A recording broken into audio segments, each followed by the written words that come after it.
Welcome to SP smart hybrid competitive schooling system.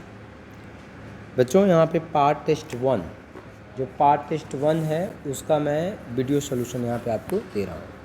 Question number 1, अगर question number 1 को हम देखें तो यहाँ पे कहा है the vernier scale of a callipers has 50 divisions which coincide is 49 main scale divisions.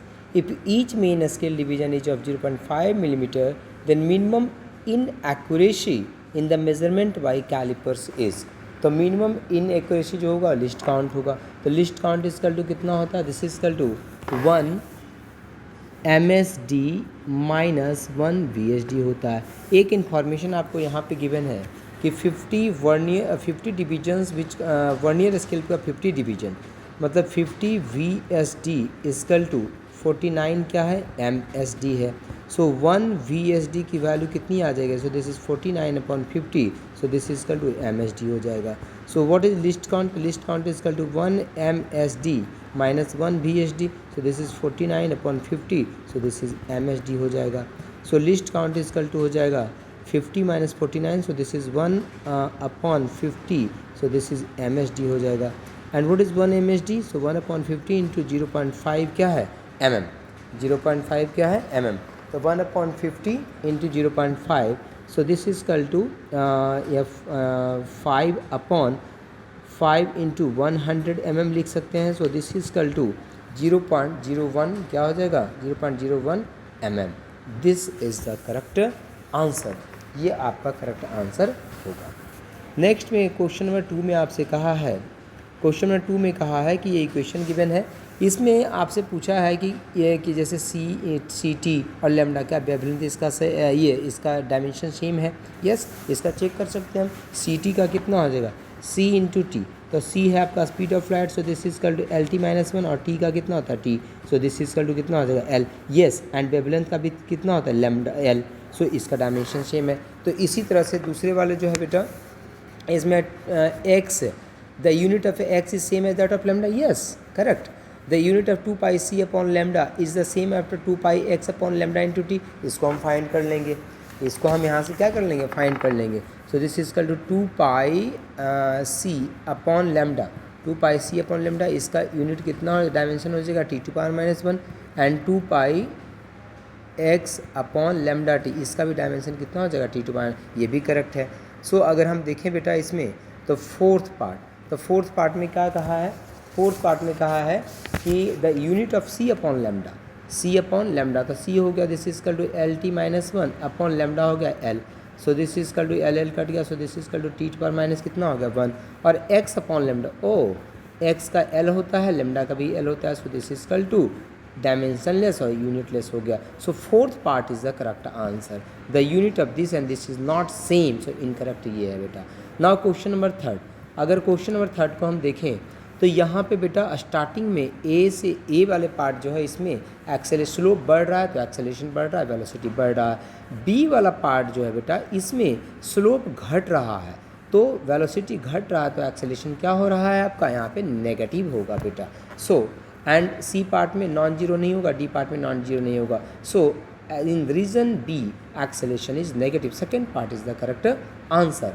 Now question number 4, question number 4 में यहाँ पे कहा है आपसे कि आपको a cyclist riding the bicycle at a speed of 14√3 metre per second takes a turn around a circular road of radius 20√3 metre without skidding given G is equal to 9.8 metre per second square, what is his inclination to the vertical।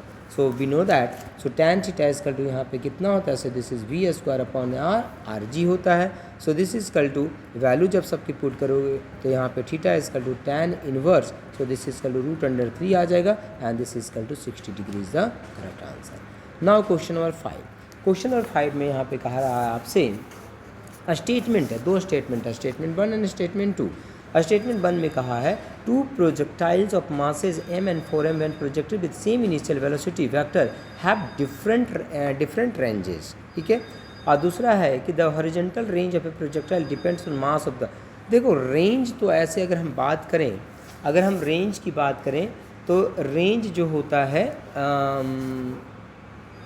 Range is equal to R is equal to so this is equal to u square sine 2 theta upon 2g होता है, ठीक है।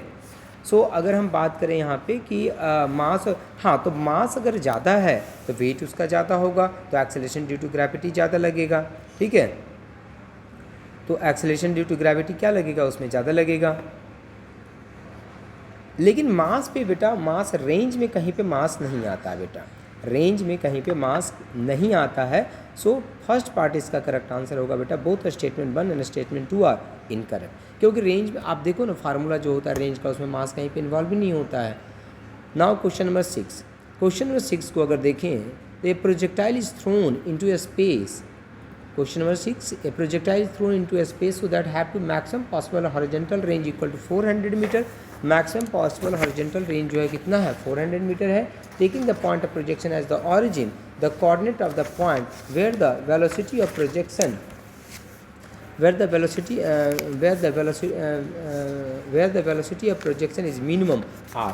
तो देखो हम जानते हैं, so this is equal to r जो मैक्स है बेटा, this is equal to v square upon कितना होता है g, and this is equal to कितना गिवन है 400। So v is minimum, v कितना हो गया minimum, v is minimum at h कितना हो जाएगा वहाँ पे maximum, and this is equal to r by 2। So this is h max is equal to कितना हो जाएगा, this is equal to v square, this is equal to sine square 45 degree upon कितना हो जाएगा 2g। सो इसकी value अगर देखें तो v स्क्वायर अपॉन कितना आ जाएगा 4g। So h max equal to कितना हो जाएगा यहाँ पे, h मैक्स इक्वल टू हो जाएगा this is 400 upon 4, so this is equal to 100 metre. This is the correct answer. So अगर हम x और y कोऑर्डिनेट अगर देखें, so this is 200 into 100 is the correct answer. Now question number 7, question number 7 को अगर हम देखें यहाँ पे, तो क्वेश्चन नंबर 7 में कहा है आपसे कि block is kept over a disc at distance r, कितने डिस्टेंस पे है, r डिस्टेंस पे, from the centre of the disc. The coefficient of friction between the disc and block is mu. The block is attached to the centre of the disc by a light in extensible string of length r। The disk is rotating with angular velocity omega. The value of omega above which the string remains tau is। तो देखो यहाँ पे अगर ये rotate कर रहा है बेटा यहाँ पे, तो रोटेशन के कारण यहाँ पे सेंट्रीफ्यूगल फोर्स इसमें होगा, ठीक है। तो अगर हम फोर्सेज देखें यहाँ पे, तो centrifugal force this is m omega square r, और टेंशन जो है यहाँ पे वो आपको यहाँ पे जो फ्रिक्शन फोर्स है और जो टेंशन है, ठीक है, जो फ्रिक्शन फोर्स है जो टेंशन है वो सेंटर की तरफ लग रहा होगा। फ्रिक्शन फोर्स इक्वल टू कितना म्यू एम जी, एन क्या this equal to n, n equal to कितना एम जी, क्योंकि म्यू इंटू एन होता है friction force. So for just remains taut, अगर टाउट है बेटा तो म्यू एम जी जो होगा वो कितने हो जाएगा, एम ओमेगा स्क्वायर आर के बराबर हो जाएगा। So this is equal to omega equal to यहाँ पे this is mu g upon कितना हो जाएगा r. This is the correct answer. Now next is question number 8। Question number 8 में आपको जैसे यहाँ पे डायग्राम में दिख रहा है, दो मासेज हैं, स्प्रिंग है, ठीक है, और कहा है कि 2 blocks of masses m1 and m2 are connected to each other through a light spring as shown in figure. If we push mass m1 with a force F and cause acceleration a1 in mass m1, what will be the magnitude of the acceleration of m2? जो acceleration है m2 का वो कितना हो जाएगा। सो अगर हम मास m1 को देखें, so this is equal to कितना हो जाएगा m1, so this is equal to यहाँ पे कितना हो जाएगा, अगर मान लीजिए x एक्सटेंशन होता है तो kx, and this is equal to कितना हो जाएगा f। So this is equal to f minus kx, and this is equal to m1 into a1, and f minus, and this is equal to f minus this is m1 a1 is equal to कितना हो जाएगा k into x हो जाएगा। सो अगर m2 को हम देखें, so this is equal to m2, सो m2 को देखें तो इधर कितना लग जाएगा, दिस इज kx लग जाएगा। So this is equal to kx equal to कितना हो जाएगा, this is m2 into a2। So kx equal to कितना है f minus m1 a1 equal to this equal to कितना हो जाएगा m2 a2। So what is a2, so a2 equal to अगर हम देखें तो f minus m1 a1 upon कितना हो जाएगा m2। This is the correct answer. Now next is question number 9। Question number 9 को अगर देखें तो यहाँ पे मास है, फोर्स लग रहा है, ठीक है, और डायग्राम में यहाँ पे गिवन है कि find the work done by the friction force for the displacement as. Force F लगा है बेटा, यहाँ पे म्यू है, तो फ्रिक्शन फोर्स, अगर फोर्स आगे लग रहा है, डिस्प्लेसमेंट आगे हो रहा है, तो फ्रिक्शन किधर लगेगा, पीछे। सो अगर हम इसको फ्री बॉडी डायग्राम बनाएं और देखें कि क्या क्या लग रहा है यहाँ पे। तो आपका सबसे पहले यहाँ पे नॉर्मल रिएक्शन n और n इजकल टू कितना हो जाएगा, this is equal to mg। Force जो है बेटा यहाँ पे, अगर ये फोर्स F इस डायरेक्शन में लग रहा था, ठीक है, और ये अगर एंगल हॉरिजॉन्टल से थीटा बना रहा है तो इसका दो कंपोनेंट होगा, and this component F cos theta, और यही रिस्पॉन्सिबल है बॉडी को एस डायरेक्शन में एस डिस्प्लेसमेंट कराने के लिए, क्योंकि जो F sin थीटा कंपोनेंट होगा वो तो ऊपर से लगेगा बेटा, इस डायरेक्शन में लगेगा, दिस इज कल टू यहाँ पे कितना लग जाएगा F sin थीटा। सो ये रिस्पॉन्सिबल है मूव करवाने के लिए। सो एंड फ्रिक्शन फोर्स किधर लगेगा बेटा, इस डायरेक्शन में। सो F is equal to this is equal to mu into कितना हो जाएगा n। सो दिस इज कल म्यू के, दिस इज कल टू यहाँ पे हो जाएगा म्यू के इंटू, तो नॉर्मल डायरेक्शन कितना हो जाएगा, तो mg तो वेट है और प्लस में F sin थीटा भी लग रहा है। So this is equal to F sin theta plus कितना हो जाएगा, this is equal to mg हो जाएगा। So work done through the by the friction is equal to minus F dot कितना हो जाएगा, s हो जाएगा। So this is equal to work done to due to the friction is equal to minus mu k into mg and plus F, this is sine theta into कितना हो जाएगा, s हो जाएगा। So this is the correct answer. Now next question is question number 10। अगर question number 10 को हम देखें तो क्वेश्चन नंबर 10 में कहा है आपसे, क्वेश्चन नंबर 10 में कहा if I1, I2, I3 are moments of inertia of solid sphere, hollow sphere and ring of same mass and radius about a geometrical axis, which of the following statement holds good. So अगर हम देखें तो moment of inertia I1 equal to कितना हो जाएगा, so this is equal to solid sphere का 2/5 mr²। Now next moment of inertia देखिए तो दिस इज 2/3 कितना है mr², एंड नेक्स्ट देखिए तो I3 is equal to this is equal to mr²। साफ दिख रहा है बेटा यहाँ पे कि आपका जो I3 है वो ग्रेटर देन I2 है, I3 is greater then I2 and greater than I1, I3 is greater then I2 is greater then I1, ठीक है। So this is the correct answer. Now next question, question number 11। Question number 11 में देखें तो a thin circular ring of mass m and radius r is rotating about its axis with a constant angular speed angular velocity omega. Four objects each of mass m are kept gently to the opposite ends of two perpendicular diameters of the ring. The angular velocity of the ring finally will be. So this is equal to, अगर हम देखें तो यहाँ पे चार masses हैं बेटा, late एक यहाँ पे है, एक यहाँ पे है, एक यहाँ पे है और एक यहाँ पे है। So initial angular momentum equal to क्या होता है, फाइनल एंगुलर मोमेंटम होता है। So this is equal to mr² omega equal to mr² plus this is mr² into कितना हो जाएगा, दिस इज ओमेगा फाइनल हो जाएगा। So what is omega final equal to, so यहाँ पे mr² इंटू 4mr² हो जाएगा ना, दिस इज 4mr², m तो इसका मास है। So this is equal to 4mr²। So final angular velocity is equal to this is m into omega divided by m into कितना हो जाएगा, this is 4m is the correct answer. So question number 12। अगर question number 12 को हम देखें तो gravitational potential on the surface of earth is v, gravitational potential at the center will be, centre पे gravitational potential कितना होता है, तो जो gravitational potential at the centre of earth होता है, जो सरफेस पे होता है बेटा, उसका 3/2 टाइम्स होता है। So this is 3/2 times is the correct answer. Now question number 13। Question number 13 में क्या कहा है आपसे, क्वेश्चन नंबर 13 में कहा है कि 3 equal masses of 1 kg each are placed at the vertices of an equilateral triangle PQR and mass of 2 kg is placed at the centroid O of the triangle, which is at a distance of 2 meter from each of the vertices of the triangle. The force in Newton acting on the mass of 2 kg is, ठीक है। सो अगर हम देखें यहाँ पे तो ये हो गया, ठीक है। So this is equal to, यहाँ पे मास कितना है m, यहाँ पे मास कितना है m, यहाँ पे मास कितना है m, ठीक है।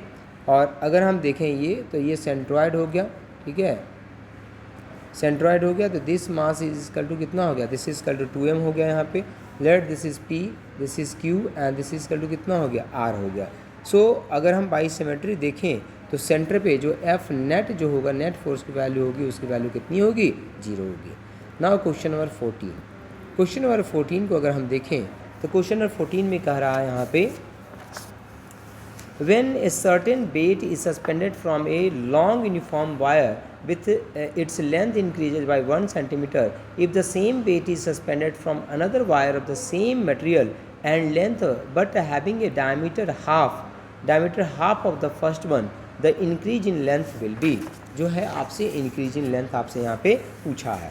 So अगर हम एक रॉड पहले लेते हैं, ठीक है, हमने एक रॉड लिया यहाँ पे और इसका यंग्स मॉडुलस कितना है, let this Young's modulus equal to, हमने y ले लिया, इसका डायमीटर जो है d ले लिया, सो वेट कितना लगाया w, सो वेट w लगाया हमने यहाँ पे, ठीक है. सो अगर एरिया इक्वल टू कितना हो जाएगा, this equal to pi D square upon कितना हो जाएगा 4. So Young's modulus equal to कितना, this is weight upon pi D square upon 4 into length upon change in length. So this is equal to हम L upon कितना लिख सकते हैं इसको, delta L. So this is equal to L upon delta L and this is equal to हम यहाँ पे लिख सकते हैं इसको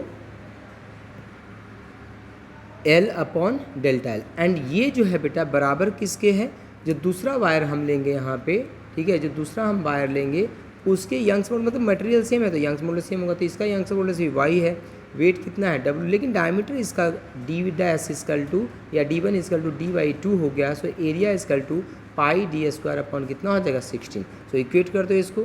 सो दिस इक्वल टू ये हो जाएगा WL divided by pi D square upon 16 into कितना हो जाएगा, this is delta L1. So 4 upon delta L equal to 16 upon this is delta L1. So this is equal to delta L1 is equal to 4 times of delta L. So this is equal to 4 centimeter. This is the correct answer. Now question number 15. Question number 15 में कहा है आपसे one end of a 2.35 meter long and 2 centimeter radius aluminum rod K is equal to, आपको given है उसका thermal conductivity is held at 20 degrees Celsius. The other end of the rod is in contact with a block of ice at its melting point. The rate is in kg per second at which ice is melt. ठीक है, latent heat of fusion आपको यहाँ पे given है.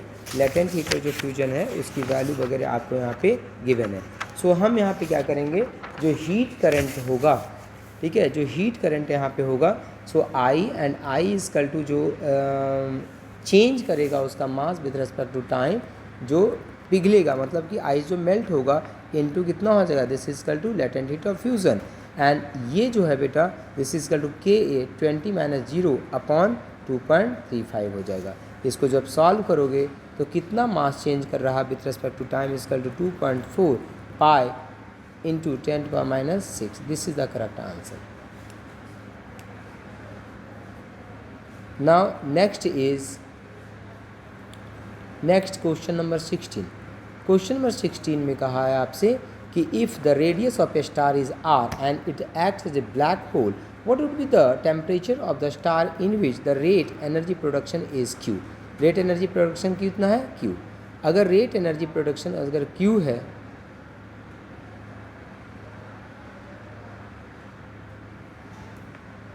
सो Stephen's law से हम जानते हैं Q equal to sigma E/A T to power 4 for a black body. So T equal to कितना हो जाएगा, this is Q upon sigma into 4 pi R square और इसका पावर कितना हो जाएगा, this is equal to power 1/4 हो जाएगा. So here E equal to कितना हो जाएगा 1 and so area equal to कितना हो जाएगा, this is 4 pi R square हो जाएगा. Now question number 17. Question number 17 को अगर हम देखें तो क्वेश्चन नंबर 17 में कहा है when a gas in a vessel expands its internal energy always decreases the process involves is.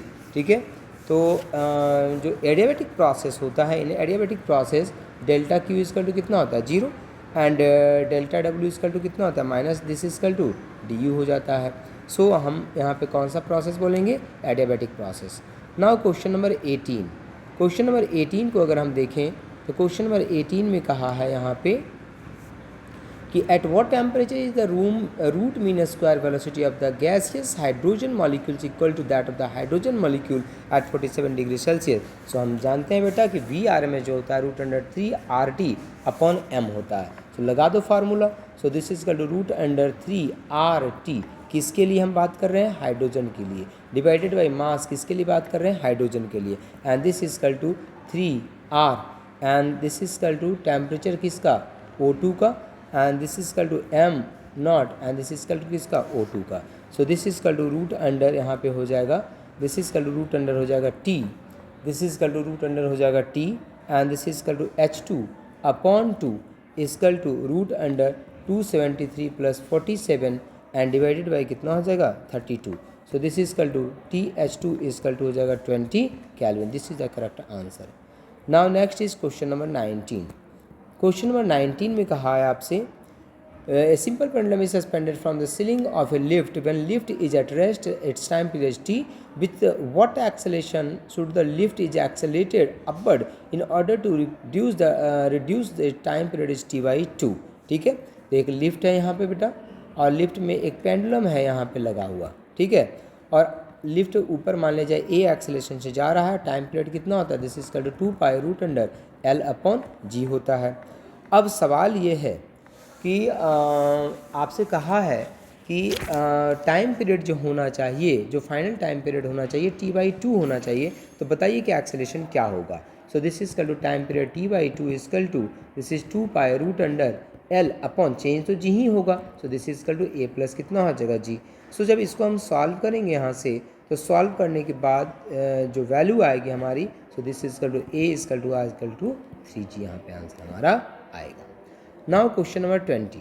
Question number 20 को अगर हम देखें यहाँ पे, क्वेश्चन नंबर 20 में है कि when an organ pipe is open at both ends it resonates with a fundamental frequency of 240 hertz.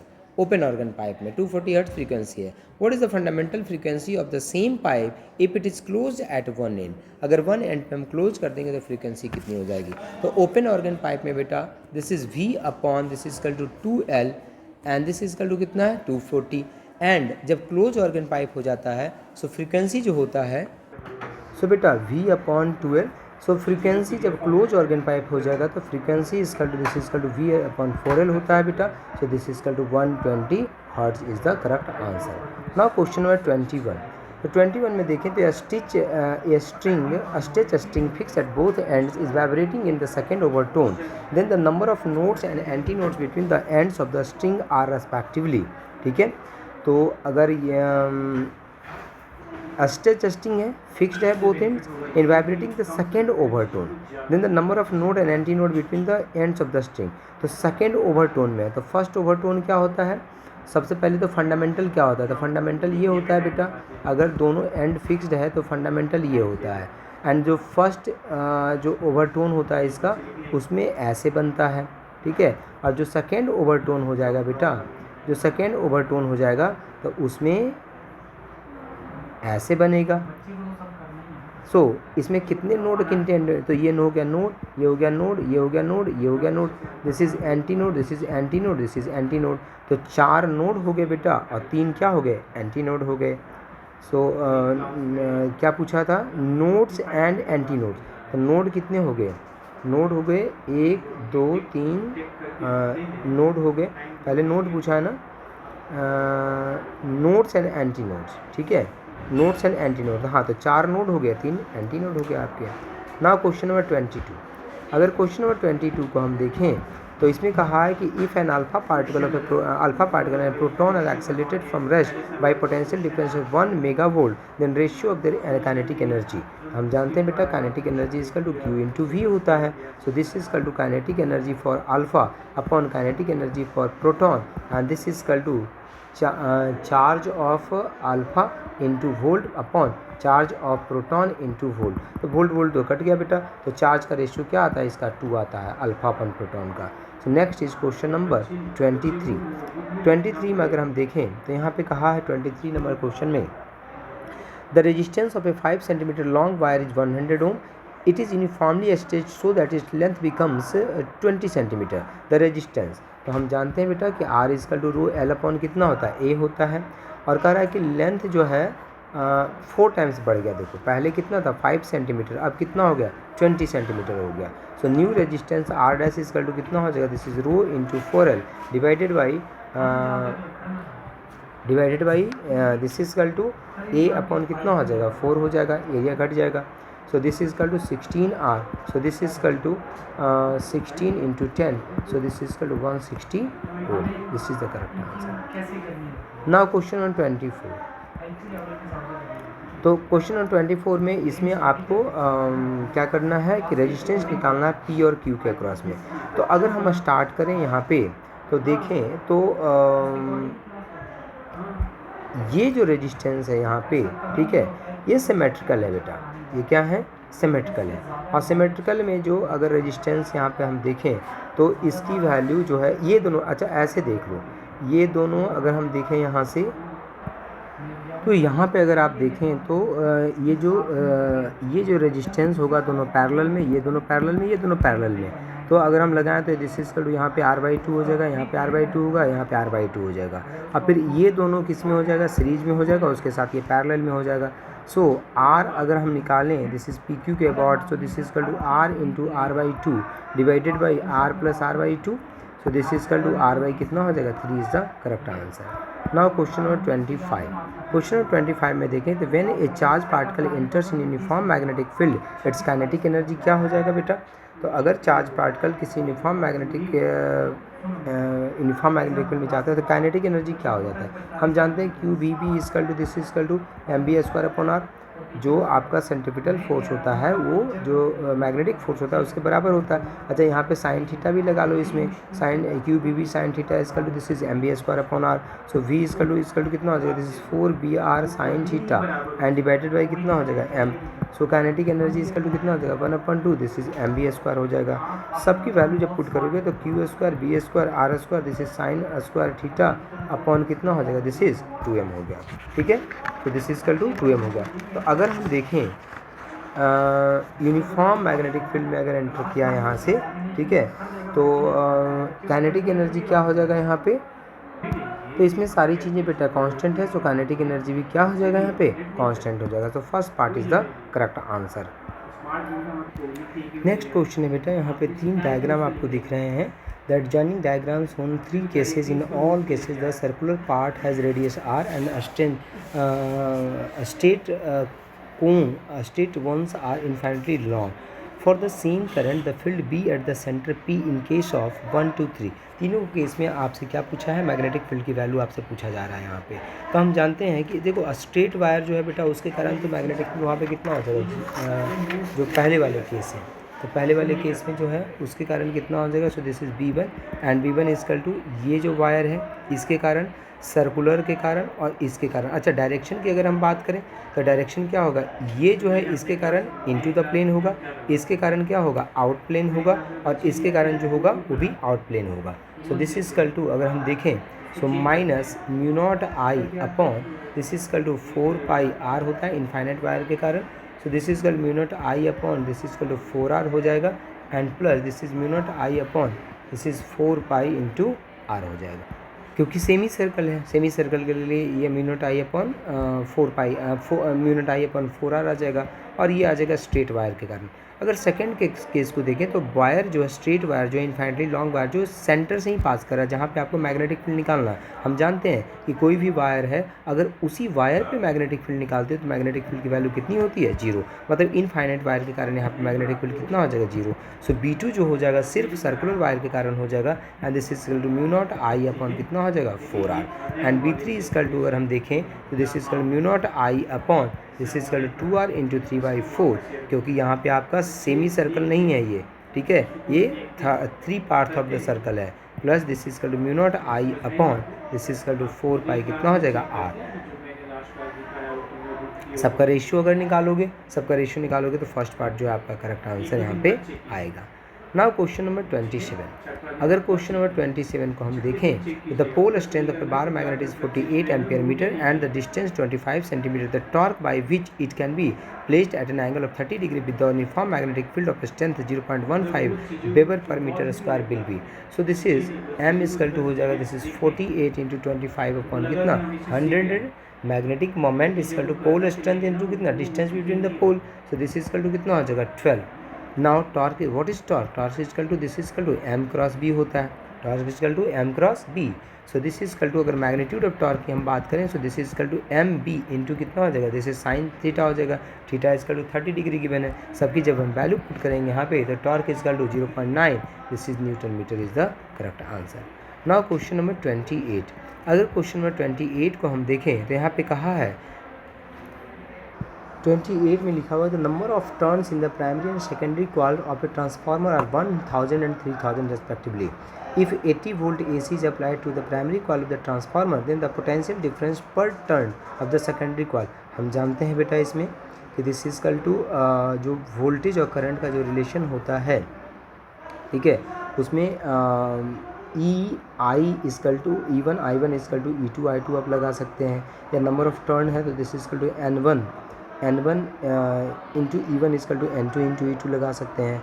तो जब हम आप potential difference per turn of primary and secondary coil जो होता है वो क्या होता है, सेम होता है। So this is equal to 80 upon कितना हो जाएगा, this is equal to 1000, so this is equal to 0.08 कितना हो जाएगा, this is the correct answer. Now question number 29। अगर 29 को हम देखें यहाँ पे, तो the arrange the following electromagnetic radiations per quantum in the order of increasing energy, ठीक है, blue light, yellow light, X rays. तो हम जानते हैं एनर्जी इसका टू कितना होता है, this is H C upon lambda होता है, ठीक है। So energy is inversely proportional to क्या हो गया, this is lambda. So lesser the wavelength greater will be the energy liberated by the electromagnetic radiation per quantum. तो अगर हम देखें तो वेवलेंथ जो होता है बेटा एक्स रेज, उसके बाद जो विजुअल कलर होता है, जो रेडियो वेव्स होता है। So order of electromagnetic radiation जो हो जाएगा, this is equal to D and this is D is greater than B is greater than A is greater than C, this is the correct answer. Now question number 30। Question number 30 में है increasing length of the tube of astronomical telescope its magnifying power. तो magnifying power क्या होता है, तो what is magnifying power of telescope, so magnifying power of telescope is equal to F0 upon this is equal to UE। So अगर UE increase करता है बेटा तो मैग्नीफाइंग पावर क्या हो जाएगा, डिक्रीज कर जाएगा आपका। Now question number 31। Question number 31 में कहा है कि विच of the following gives best monochromatic source of light, ठीक है, सन, कैंडल, लेज़र, बल्ब। तो मोनोक्रोमेटिक सोर्स ऑफ लाइट में हम देखें तो लेज़र जो है बेटा सबसे बेस्ट सोर्स है, ठीक है। अगर हम देखें तो विच of the following given best monochromatic source of light, तो लेज़र है बेटा। Now next is question number 32। तो क्वेश्चन नंबर 32 में कहा है आपसे, क्वेश्चन नंबर 32 में है the work function of sodium is 2.3, what is the maximum wavelength of light that will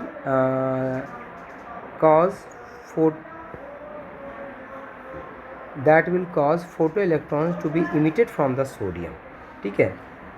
तो हम जानते हैं कि जो वर्क फंक्शन होता है, जो थ्रेशोल्ड वेवलेंथ जो होता है, this is to H C upon कितना होता है 5, मतलब work function H C upon कितना होता है वर्क फंक्शन। वर्क फंक्शन को 5 से डिनोट कर लो या फिर वर्क फंक्शन को W से डिनोट कर ले, आपकी इच्छा है बेटा। And H C is to कितना होता है, व्हाट इज एच सी, तो एच सी की जो वैल्यू होती है यहाँ पे, जो एच सी की वैल्यू होती है, H C is to 1242 electron volt कितना हो गया, दिस इज नैनोमीटर। सो इसकी वैल्यू पुट करोगे तो लैम्डा नॉट जो है बेटा यहाँ पे this is 539, this is to nanometre जो है आपका आंसर यहाँ पे आएगा।